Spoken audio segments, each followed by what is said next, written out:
بسم اللہ الرحمن الرحیم اللہم صلی علی محمد وعلی آل محمد کما صلیت علی ابراہیم وعلی آل ابراہیم انک حمید مجید اللہم بارک علی محمد وعلی آل محمد کما بارکت علی ابراہیم وعلی آل ابراہیم انک حمید مجید۔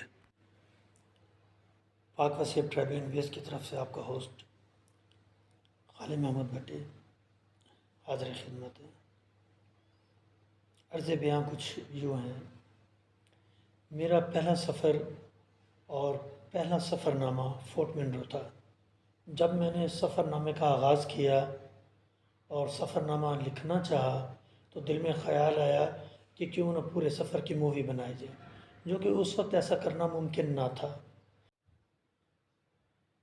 میں نے سوچ بچار کے بعد اپنے قریبی دوست مختار انجم صاحب سے رابطہ کیا اور ان کو ہر طرح کی دنیاوی لالچ وغیرہ دے کر کسی نہ کسی طرح تیار کر لیا۔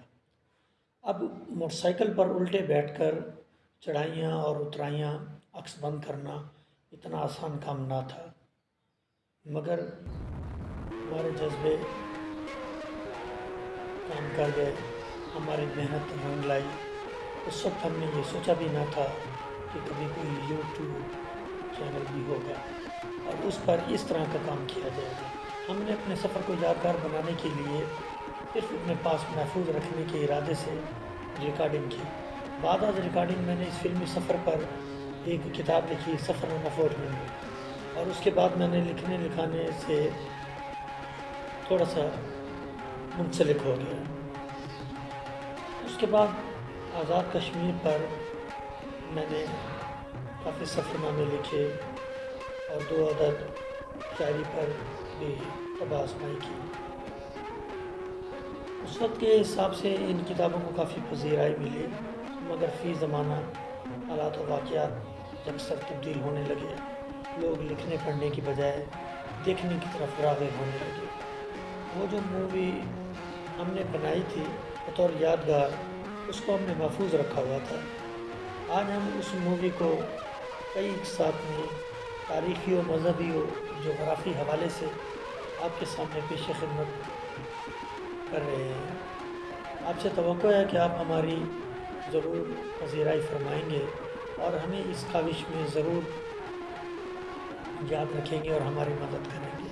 یہ فلمی سفر تقریباً آدھے سے زیادہ فورٹ منرو پر بنایا گیا ہے۔ میرا دعویٰ ہے کہ اتنا لمبا فلمی سفر اب تک کسی کے پاس نہیں ہوگا۔ میں اس کو کئی اقساط میں تاریخی حوالے سے پیش کر رہا ہوں۔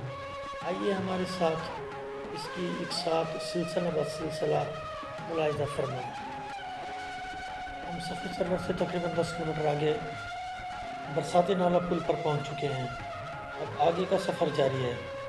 سفر کا سامان باندھ کر چل دیے، آخرت کی نامعلوم کب فکر ہوگی۔ یہ سفر تو کبھی نہ کبھی کسی نہ کسی حالت میں ختم ہو ہی جائے گا، مگر اگلا سفر جو کبھی نہ ختم ہونے والا ہے اس کی کوئی فکر نہیں۔ اس مختصر سے سفر کے لیے اتنی تیاری، اتنی جستجو، اتنی کاوش اور بڑے سفر کی طرف بیان جاتا ہی نہیں۔ خیر، ہم اس سفر کی فکر کرتے ہوئے منزل کی طرف رواں دواں ہو گئے۔ مغرب کی طرف کوہ سلیمان کا فلک بوس پہاڑوں کا سلسلہ شروع ہو جاتا ہے۔ ڈیرہ غازی خان، راجن پور اور قبائلی علاقوں میں پہاڑوں کا سلسلہ تقریباً 307 میل لمبائی پر محیط ہے۔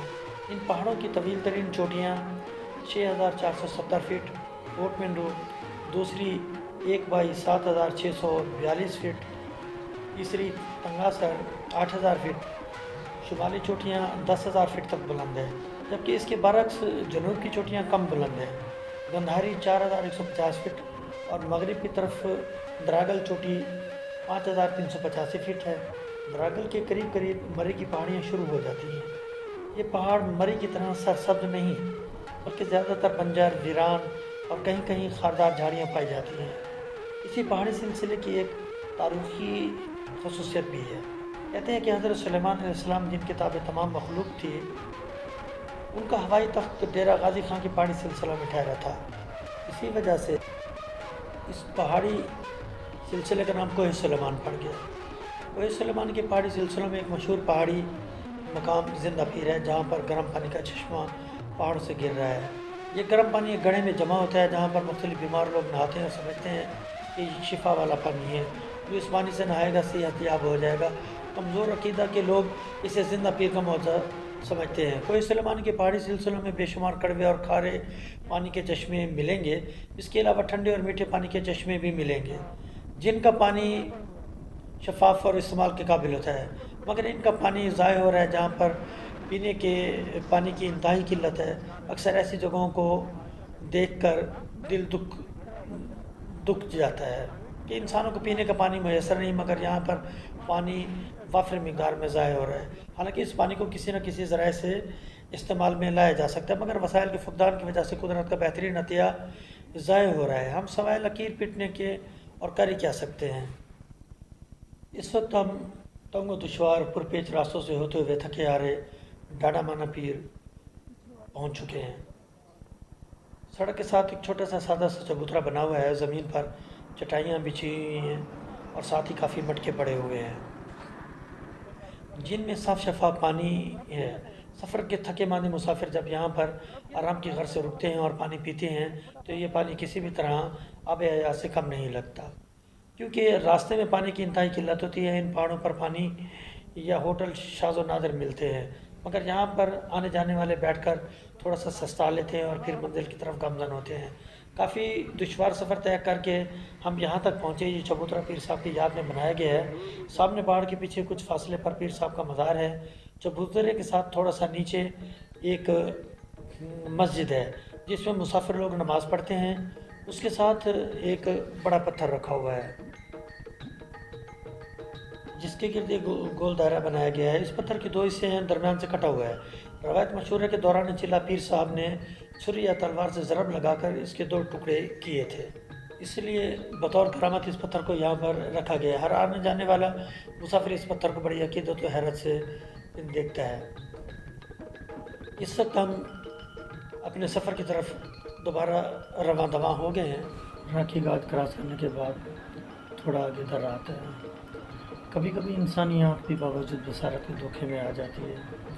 दूर से देखने से ऐसा लगता है कि शायद आगे कोई रास्ता नहीं जाता, क्योंकि पहाड़ आपस में मिले हुए होते हैं, मगर जैसे जैसे चढ़ाई चढ़ते जाते हैं रास्ता खुद ब खुद मिलता जुलता और खुलता चला जाता है। जहाँ पर सिर्फ एक रास्ते के अलावा कोई रास्ता ना हो, उसे हम दर्रा कहते हैं। हमें फोर्ट मंडो जल्दी जाना है, इसीलिए हम सफ़र की दुश्वारी को नहीं देख रहे हैं। सड़कों की हालत यहाँ पर काफ़ी बेहतर है, क्योंकि इनको साइडों से तोड़कर काफ़ी चौड़ा बनाया गया है। जहाँ तक मुमकिन हो सके इनकी चौड़ाई में इजाफा किया गया है, और तकरीबन तमाम बरसाती नालों पर नए और जदीद पुल तैयार किए गए हैं, जिनकी वजह से न सिर्फ दुश्वारियाँ ख़त्म हो गई, बल्कि वक्त की बचत के साथ साथ ख़तरात भी कम हो गए। ये वहाँ की इंतज़ामिया का कमाल है। लोगों ने बताया कि साबिक़ सदर फ़ारूक अहमद लगारी साहब ने अपने दौरे हुकूमत में अंत तक कोशिश करके यहाँ के लोगों की एक बड़ी मुश्किल आसान कर दी। इन पुलों की तामीर होने से पहले सड़क भी इतनी चौड़ी ना थी, जिससे न सिर्फ वक्त बहुत ज़्यादा सर्फ होता था, बल्कि बारिशों में बरसाती नालों के बहने से जान का ख़तरा बेलाक रहता था। इन बुलंदो बाला पहाड़ों को देखकर भी अख्तियार जी चाहता है कि काश मैं परिंदा बन जाऊं और इन पहाड़ों की सरों पर मंडलाऊं, मगर फ़ौरन दिल से आवाज़ निकलती है, इंसान तो अशरफुल मखलूक़ात है, अगर तू चाहे तो तेरा मकाम इनसे भी बुलंद हो सकता है। तो इन पहाड़ों की चोटियों पर तो क्या आसमानों की बुलंदियों को भी छू सकता है, मगर इसके लिए कुछ रियाजतों की कुर्बानी की ज़रूरत है। जो तूने अपने मन मंदिर में ख्वाहिशात के बुत बना रखे हैं, उनको निस्सो नाबूद कर, फिर गौहर मकसूद तेरे हाथ आएगा, वरना हाथ मलता रह जाएगा। और कुदरत के हसीन नज़ारों में ऐसा खो गया कि खुद को खुद की खबर ही ना रही। और इस वक्त हम गिरद पहाड़ के गिर्द चक्कर काट रहे हैं। मैंने कभी सोचा भी नहीं था कि अगर मैं खुद परिंदा बनकर वो नहीं सकता तो ड्रोन कैमरे आ जाएंगे। देखें कि आज कितना जदीद दौर आ गया है कि ड्रोन कैमरे आ गए हैं और वो आपको अब ऊपर के नज़ारे दिखा सकते हैं। ये बहुत खुशाइन बात है। पहाड़ों की कटाई इतनी खूबसूरत लगती है कि दिल बेख्तियार बोल उठता है। कोई सनाई है, कोई कारीगर है जो पहाड़ों को इतने खूबसूरत और दिलकश अंदाज से बनाए हुए हैं, वो वादियों के हुस्न को दोबाल किए हुए हैं। यहाँ पर सड़क तंग है, कभी कभार सड़क के अतराफ में बिल्कुल जगह नहीं होती। एक तरफ पहाड़, दूसरी तरफ खाई। खुदा न खास्ता एक छोटी सी गलती या लापरवाही मौत की वादी में पहुँचा सकती है। लिहाजा यहाँ पर हमें एहतियात से ड्राइव करना चाहिए ताकि खुदा न खास्ता किसी भी हादसे से बचा जा सके। इस वक्त हम अपने सफ़रनामे की किस्त नंबर 1 को मुकम्मल कर चुके हैं और आइए अब सफ़रनामा फोर्ट मेन्यू की किस्त नंबर 2 मुलाहिजा करते हैं। इजाज़त दीजिए खालिद मोहम्मद भट्टी को। अल्लाह ने के बाद।